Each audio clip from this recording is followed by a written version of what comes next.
वफाकी बजट में एफबीआर को आइंदा माली साल मुल्की तारीख का सबसे ज्यादा टैक्स इकट्ठा करने का टास्क दिया जा रहा है। ये इंतहाई मुश्किल और पेचीदा जिम्मेदारी है, लेकिन बाइसे इत्मीनान बात यह है कि वफाकी वजीर खजाना सेनेटर मोहम्मद औरंगजेब की ज़ेर क़यादत इत्तेहादी हुकूमत की मुआशी टीम ने बजट तजावीज़ को इस बेहतरीन पेशावराना अंदाज में मुरतब किया है कि इजाफी वसाइल इकट्ठा करने के लिए इन दो तबकात को खास तौर पर टारगेट किया गया है जो ये बोझ बर्दाश्त करने की सलाहियत रखते हैं, और लोअर मिडिल क्लास और मिडिल क्लास को खुसूसी रियायतें दी गई हैं। ये state of the art technique मुतारिफ करवा के वजीर खजाना मोहम्मद औरंगजेब ने नाक़दीन के मुंह बंद कर दिए हैं, जो पिछले कई हफ्तों से नए बजट में अवाम पर खौफनाक टैक्सेस लगाने की झूठी अफवाहों के जरिए खौफ और हिरास फैला रहे थे।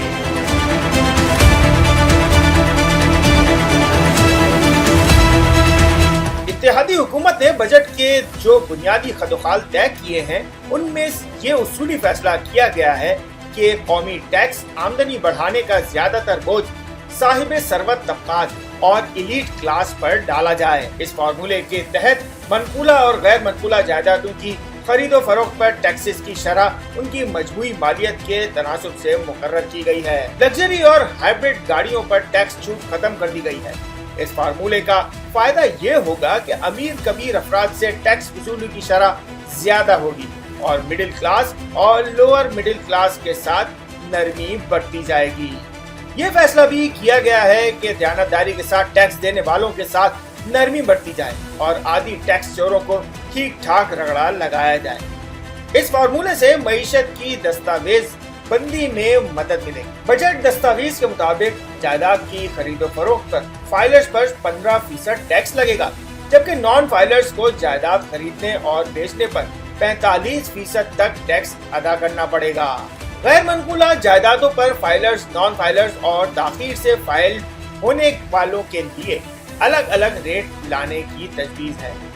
वफाकी वजीर खजाना मोहम्मद औरंगजेब ने कौमी असम्बली में बजट पेश करते हुए बताया कि इस इक़दाम से मईशत को दस्तावेजी बनाने में मदद मिलेगी और हाउसिंग सेक्टर में अफवाहों का खात्मा होगा। रियल एस्टेट सेक्टर कई अशरों से ऊपर की आमदनी और काले धन की बहुत बड़े पैमाने पर सरमायाकारी की जन्नत बना हुआ है, इसलिए करोड़ों अरबों रुपए मालियत की जायदादों पर भारी टैक्स की वसूली के इस नए निजाम से कौमी खजाने को ठीक ठाक तक़वियत मिलेगी और आम आदमी पर भी बोझ नहीं पड़ेगा। ख्याल रहे कि बजट 2024-25 में जायदादों पर इनकम टैक्स से होने वाले 5 खरब रुपए से जायद यानी 477 अरब 11 करोड़ रुपए हासिल होने का हदफ है। M2M उर्दू, जुड़े रहें मिनट।